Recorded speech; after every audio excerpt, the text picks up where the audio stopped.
Hello everybody, আপনারা Facebook on করার পরে হটস অন ইয়োর মাইন্ড এই অপশনে গোল যে চিহ্ন আপনার প্রোফাইলের যে ছবি সেখানে আপনি ক্লিক করবেন।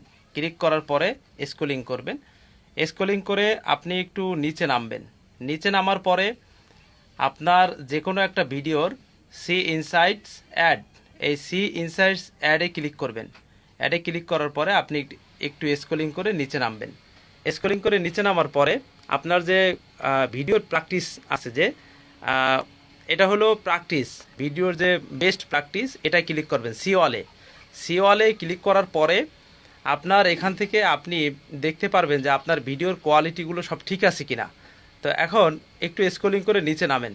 নিচে নামার পরে দেখেন সমস্ত share your reel to your story, এটা tick mark, write a caption tick mark and hashtag to your caption tick mark, edit with a least on creative tool adding sticker text or, এটা tick mark. তারপর your reel is not mute, এটা tick mark. এরপরে between আপনার যে সেকেন্ডগুলো 15 second to 90 second, এটা tick mark. এরপর ভিডিওর কোয়ালিটি যে 720 পিক্সেল, যেটা মানে 720। এরপর শেয়ার ইয়োর গ্রুপ, এই শেয়ার ইয়োর গ্রুপে ক্লিক করে এখান থেকে কিন্তু আপনি শেয়ার করতে পারবেন, তাহলে কিন্তু আপনার ভিডিওটা শেয়ার হয়ে যাবে। যদি আপনার ভিডিওতে কোনো সমস্যা থাকে তাহলে এই যে অপশনগুলো বলছে এটা কিন্তু টিকমার্ক থাকবে না। আর যদি